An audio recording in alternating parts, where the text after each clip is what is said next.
Hi everybody, and welcome to French American television. Now, throughout this program, you'll probably hear me speaking in a French accent, or should I say a French accent, and that's because we are taping under the auspices of Aline Denoyer, who ordinarily produces this show. And this is somewhat of an improvisation because we didn't have a guest show up, and we decided, well, we've got the studio time, and hey, let's go with it. This all came out of something that happened in the control room. First of all, let me introduce Peter Kurtz. Oh, nice to meet you there. Nice to meet you again, Peter. Peter is our sometimes sound man, cameraman. He does all kinds of jobs here, but he happened to mention that he makes a mean French toast. Welcome to the show, Peter. You're a guy that I've worked with several times down here. You're an interesting character. Tell us a little bit about yourself. Where are you from, and what is it that you do, and so on? Well, right now I'm not doing anything. I'm just basically working at the station, volunteering, and working on shows here, American TV among them. And right now we're just filling time. Filling time? Filling time. Stretch. No, stretching. No. That's not true at all. Okay. First of all, you might feel like we're stretchy, okay? I don't. I think that we've got a mere 27 minutes to cover a whole lot of ground, okay? Right. A whole lot of interesting ground. The thing that I think want most interesting is the way you gesture with your lollipop. That's very interesting. This is, comment c'est dit en français, a bâton. This is what I beat people up with. If they don't behave themselves on the show, okay, they get a beating on the head. Okay. Now, first of all, Peter, where are you from? East Coast originally, New York City area. I have a frog in my throat. The big frog in your throat. Yeah. Comment c'est dit, a frog, like a French frog? Yeah, no. See, there we go. The French theme keeps running through this conversation, and that's good. That's very good. East Coast originally. Let's put in a plug here for French American television while we're at it. That's French American TV. French froggy American television. So you're from the East Coast. Would that be like New Jersey or New York or what? Yeah, New Jersey, New York area. Mm-hmm. Yeah, I lived in New Jersey for a while and in New York. I'm sure the listeners are really interested in hearing that. Before I came to America, I was dating an American woman from upstate New York, and whatever attitude she had about this reminds me of Tom Snyder, by the way. Tom Snyder. Go ahead. Tell your little story. I'm sorry to interrupt. It's okay. I mean, we're talking about you, but in any case, I don't know what kind of attitude. See, I had never been to America, so I didn't have any kind of concept of what the different states and so on. But she used to say, "Are you from Jersey? I'm from Jersey too." And apparently that had something like it kind of. She had a snobby attitude towards Jersey because she was from upstate New York. Yeah, I don't know. Oh, because of the TV, because of Saturday Night Live, that whole bit. That's a Saturday Night Live skit. Is that right? I'm from Jersey, you're from Jersey. Stuff, yeah. There was another thing then she used to talk about, which I had never come across, was like, apparently a lot of people watch horror movies on Saturday nights, is that right? And she would always call it, Lights Out. that was the other thing I remember about well, I left in Hi, Julie, how are you doing out there in America somewhere? Anyway. Yeah, back to... You're from the East Coast. Originally, and how long left, though, in around 1977. So that's quite a while ago. And where did you go? Lived in Kansas for a while, lived in Florida for a while, moved up to Atlanta, and then I've been in San Francisco pretty much since 1982. So you know your way around in San Francisco? Yeah. You pretty much know the Muni system? The Muni system, since we're around election time right now, the Muni system needs a little work. Okay. So we might as well keep that in mind. Are you a good user of the Muni system? I don't use it at all, as a matter of fact. Okay. But we do know that it needs a little work. But do you drive? I drive, yeah. Have you been affected by this whole business with the freeway coming down? Since I really have nowhere to go, and I don't work, it's kind of, except here, it's really not, it really doesn't affect me all that much. I think what we have here is a man who's got to be pretty happy with the road system I'm happy with the roads because I'm never on them. It. Yeah. So that the roads don't affect me at all. Yeah. Now, I must say you look nice in black, you know. Black is very slimming. And it's also very basic, you know. They It's say an actually that- elegant. It's like an elegant look I have. My black T-shirt goes with me to all types of occasions: bar mitzvahs, weddings, city functions. Just your elegant, basic black. You find that Willie likes it, does he? Well, I haven't met Willie. Actually, I did meet Willie one day. I used to be a cook in a restaurant, but unfortunately I had a accident at work, so I really can't do it anymore. But Mr. Brown was in there, Speaker Brown was in there campaigning one day, and I just happened to yell over to him about the new ballpark that I've been behind, and I asked him if once he gets elected if he could go ahead and push that through, and he said no problem, and he was great. So you figure that most of what he's been doing around the ballpark lately would be as a That's a my result that's of what, my main concern with the ballpark. I think he's done his best to push that through. You Yeah. think you inspired him? You might. No, not at all. You think you may have encouraged him a little towards? I just think maybe. I don't know what I think about. Well, you know, for all you know, Pete, like he might have been at a period in his career where he was kind of flagging around the ballpark, and to have gone into that restaurant and I just hear think Peter Kurtz. I think when know what I'm saying? when I mentioned it to him, I think maybe it did put him on the right track. I don't know. Yeah. You know what? Now I'm concerned about the time. First of all, we do need to, since it is the ad hoc French-American cooking show. Yeah, You we see, need to get back to the once cooking every part. 10 years, Aline will have a cookery show, and she's coming up actually on her 10th anniversary of producing this show, and we are the token cookery show. And I have with, in case you just joined us, ladies and gentlemen, I have with us Peter Kurtz, who is a man who is rumored in the control room to be a mean French toast maker, and we'll hear about all that in just a few minutes. I hope you've got your pen and pad ready, because you know, you don't want to hear all about how to make the French toast and then find that you haven't written it down, and you're stuck kind of unable to make your French toast. Without your French toast. But my mother hold it. My mother always tells me how I schlump. So I gotta like just sit up a little bit. This is the control room. That rumor is as yet unconfirmed. We have to hear how well he makes that French toast.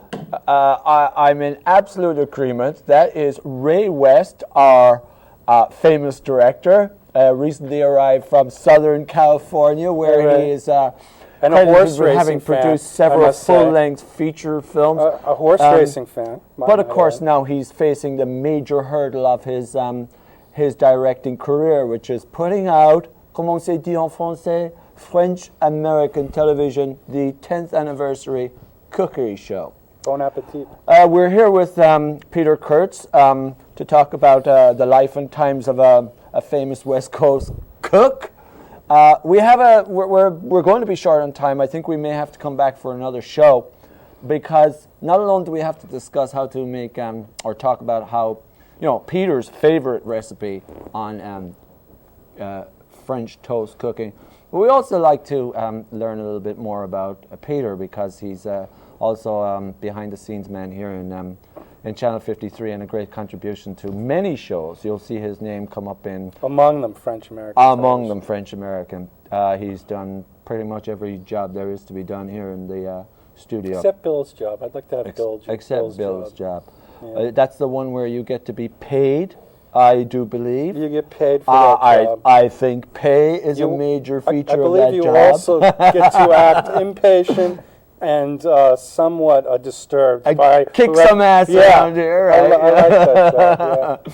Bill now wouldn't be by any chance kind of like in the control room right now. Well, let's hope he's not listening. Switching off our tape. If it's Bill, he's probably watching a baseball game, if I know Actually, Bill. it just struck me that that's another feature of his job, is that There's a baseball game on the monitor in here. What's the score, Ray? Hey, no, excuse me. Oh. Excuse me. Oh, we got to get back to the French stuff. Look, you know, we have to keep our viewers in mind. Now, Peter, before we go on, I just want to ask you one thing about you. You were saying that you were working in a restaurant, but you're not any longer? I had a bad fall at work. Hurt my back, yeah. I'm sorry to hear that. The back is a pretty kind of sensitive area. Right. And how long ago was that? About 7 months ago. And is it improving? The doctor pretty much told me it's permanent and stationary at this point. permanent and stationary. Yeah. Does that mean that he doesn't expect it to get better or something? I imagine that's what he thinks. So guess I just have to work on my therapy and see what happens. Right. I imagine that one of the sort of benefits of it, if you'll pardon the expression, is that you actually get to spend more time down here and to learn more about broadcasting and stuff. Yeah, I get to learn about it, but I'm a little bit limited on what I can do. I can't do the lights. I'd like to be able to do that, but unfortunately there's a lot of climbing involved. Yeah. But most of the producers are really good about, if I tell them my situation, they pretty much say, well, come down, you can help us any way you can. Yeah. So for the most part, I do the sound, which is not as taxing physically as some of the other jobs, and that's about all I can do right now. Right. Well, I hope it does improve. I mean that from the heart. Thank I really you do very hope much. that your back does improve. Thank And you. I do notice that you are paying more attention to your posture and everything, because it probably relieves some of the pain. About your French toast. I think if we're going to talk about French toast, we must go into the history Of French toast. of French toast. Yeah, Oh, because you we wouldn't could want people to kind of just Well, sort of back in the rashly days of, dive into making some. Well, if you understand the history and the fact that French toast really started out as little finger foods. Oh, is that right? Yeah, back in the days of King Louis XIV. Is that right? Yes, Louis. In fact, hors d'oeuvres were developed in the time of King Louis XIV because he liked And food an that hors was d'oeuvre small. is, Something small piece of food that doesn't contort the face when you eat it. The face is able to remain. The face, you're able to Uncontorted? converse. You can be able to converse and just keep the face nice and still.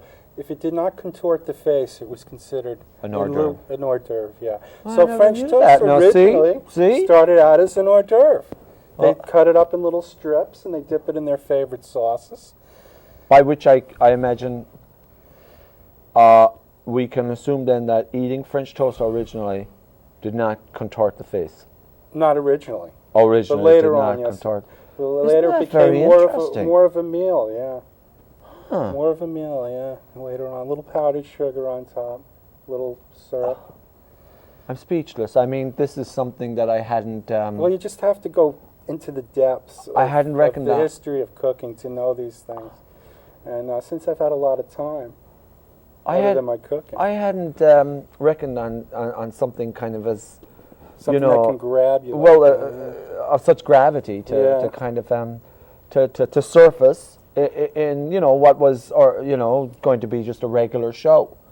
What I'm to understand now. We've correct me if we've I'm dug wrong. up some gems Well, here. correct me if I'm wrong here now, but like originally, if I was to eat French toast back in Louis the 14th, the 14th, huh? Yeah, the days of the Oui, the little but your face could remain. yeah, just a little bite.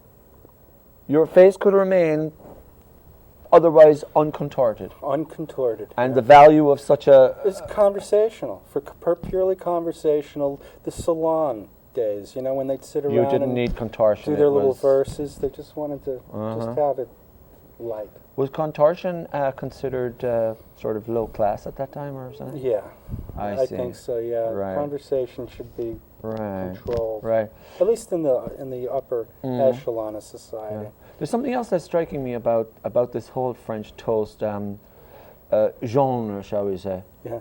And that is just to coin another French term. God, I'm tripping over them. I hardly. We haven't really I can't help talked. myself. When we talk about French toast, we're talking about basic French toast. Right, basic stuff. But yeah. there's so many different directions you can go with the French toast. You can have raisin French toast, sourdough French toast, Now listen, hang on a second. What we seem to be running into here raisin is a cranberry whole bread TV French series toast. on French toast. Okay. Well, we're going to have to we're try gonna keep and it limit. brief. We're going We're to gonna have keep to it do brief. something here. I'm feeling like everything kind of Well, getting no, we're going very to keep it brief because plastic and fluid, and everything's we just can running keep away it from brief us. and You still know. show these different directions, but what's important to know that French toast is a versatile food. Right. Versatile. Versatile. So, just to recap so far, what are we talking about here? We're talking about A need for history, okay? You have to understand. You can't the just history run of into it. French Well, toast with a sort of an arrogance and. Well, would you like to just make French toast and not understand about it? I think that my understanding What of was our your- appreciation would Well, just be non-existent. When you ate know? French toast, how did you? Before we talk now, what did you think about before you'd sit down and eat a nice dish of French toast? I must confess, Peter, and this is in all honesty, I must confess that I was probably suffering from a certain level of sort of arrogance or delusion around it. You know what I mean? I You didn't probably even know that French toast can be spiced up with a little seasonal fruit, perhaps, and a little whipped cream. Let's forget about the syrups and Pete, you know me. You know, I mean, I'm a pretty humble guy ordinarily, but I actually thought that I could just kind of jump into it and make the stuff. You know. You have to have a feel for your cooking. You have to really understand the history behind it. Being somebody who's gone into different areas. Yeah. I don't even like to consider myself a chef because I don't yell at people and throw pots and pans around the kitchen. But I feel like I know a lot about cooking. Right. Different styles. You know. We're speaking with Peter Kurtz here on comment c'est dit, French American television. This is a special 10th anniversary cookery show. Bon appetit. Bon appetit, también, or also. Well, I know también is Spanish, but and we're speaking with Peter Kurtz, who is actually an authority. I didn't quite realize this at the time, that word is thrown around loosely. Is absolutely an authority, ladies and gentlemen, on the making of French toast. Does one make it, or does one I've create learned more it? about French toast than I ever wanted to know. One experience. Oh, the baseball game must be coming nearly over or something. I hear a director speak. one doesn't cook French toast as much as they experience the making cooking. of it. Of French so we're toast. talking about this a somewhat creative process. Huh? Yeah. That's the French for you all out, you know. Well, they you can't gotta just have make the something. hat. They have you to know, you have create to have it, the you know? hat on, which I don't have today, because and then you have to have the scarf thing happening. Does that affect the flavor of the French toast? I believe so. And a good cup of French roast coffee. You've got to have French Yeah, roast you have coffee. to have a cup of French roast. Um, Really strong. No, that's very interesting. We are, believe it or not, ladies and gentlemen, going to actually get into the, comment c'est dit, the nuts and bolts of making French toast. But I just wanted to ask you something, Peter, before we get into that, and that is, you know, I'm methadoning at the moment off coffee, and in other words, I'm drinking tea. I drink, you know, Too bad. Barry's tea, black tea. It's actually blended in Ireland, so I'm a bit snobby about that. I mean, I'm kind of proud of that, you know. It comes from Kenya and Rwanda. And I'm just wondering now, you know, I mean, I'm kind of afraid to ask you this question, really, you know. I mean, I'm a bit apprehensive, and I think you'll see why in a moment. But, I'm just going to have to, like, do it anyway. What I'm trying to say, Peter, is look. Just will calm I down. be able to make French toast even though I don't drink coffee any longer? I mean, will tea suffice? Absolutely. But I'm just.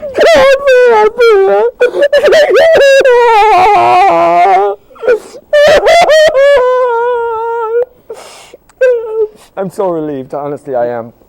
Really. That method Thank you, acting, Peter. It's nice to be able to use it once in a while. You know, that's the way I feel. A little memory thing that we got going. Okay. What are you talking about? No, it's okay. Get back to your French toast. He's bossing me around now. This is something I cannot handle. Okay. Peter, how, drum roll, how do you make French toast?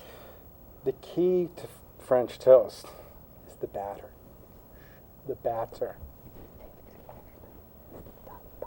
The batter. Just keep it down. We don't want this to get all over the place. It's what you put into the batter. The batter. A little cinnamon, just a pinch. A little nutmeg. A little sugar. a little milk, some dairy product, and eggs. Whipped to perfection. Okay, you got me? And that's it. It's that simple. Oh, and a little love. Just a little love. So, let's run by these ingredients again. The cinnamon, Cinnamon, milk, little milk, œufs, les œufs, eggs. eggs. Your jaw needs to be straightened out a little bit. Eggs, a little bit of nutmeg, Nutmeg, pinch of nutmeg, pinch of nutmeg. a pinch, and that's it. That's Just the one moment. Un moment, un moment. Now some people. Have you forgotten bread? No, we're just talking about the batter. The batter. I said the word batter. Okay. Batter is what you dip the bread into. Uh-huh. The bread is a personal choice. Sourdough, raisin bread, cranberry Right. bread, Okay. whatever bread you want to use. Okay. And just dip it in lightly. Dip it in lightly. Some people like to soak their French toast, Uh-huh. but it needs to cook forever. Just lightly. Dip it in one side, then the other, And then have your pan on medium heat. You Not on actually high. You actually use a pan. Oh, you have to use a pan if you're going to cook it. Right. And what kind of heat? Medium? Medium heat. Get Medium the pan up to medium heat. Uh-huh. Now, do you put oil in the pan? Very little. Use a non-stick pan. A non-stick Just pan? what you need to do is just basically brush it a little bit, the Mhm. pan itself, Uh-huh. with a little oil, and that's it. All Just a right. little- How are just a you little on brush. these sprays? A little. I always use a pastry brush myself. A pastry brush? Yeah. You kind of baste the pan? Yeah, Uh-huh. and you can tell when it's hot enough. All right. Medium heat. Oh, okay. Medium heat is the key. Okay. Now, you were saying something also about the other kinds of trimmings that you can do when you have made it. Trimmings. Yeah, I mean, well, A little maybe seasonal fruit, perhaps. seasonal fruit. Seasonal fruit. Right. Now, Which is just what that is. uh-huh. I'm hearing the cook in you, you know, like, Well, I wouldn't even seasonal. think of the term seasonal fruit. Well, you don't.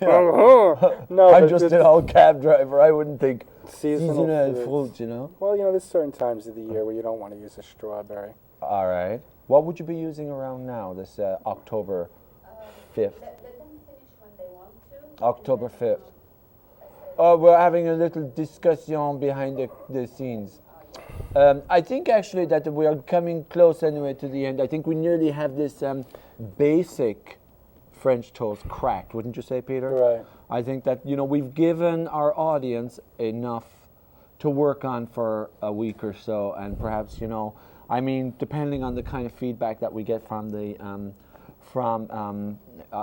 our viewers out in cable land, then we'll know just how many shows we should put in the series of French Toast. I want to thank you very much for joining us. We've got a camera person talking behind there, talking to a director. We hope you enjoyed the show. It was a pleasure being with you. It was a pleasure having you with us. And I want to say a very heartfelt thanks to our guest, Peter Kurtz, chef extraordinaire, French toast chef extraordinaire, and an all-around good egg, should I say. Until next time, au revoir, and thank you very much.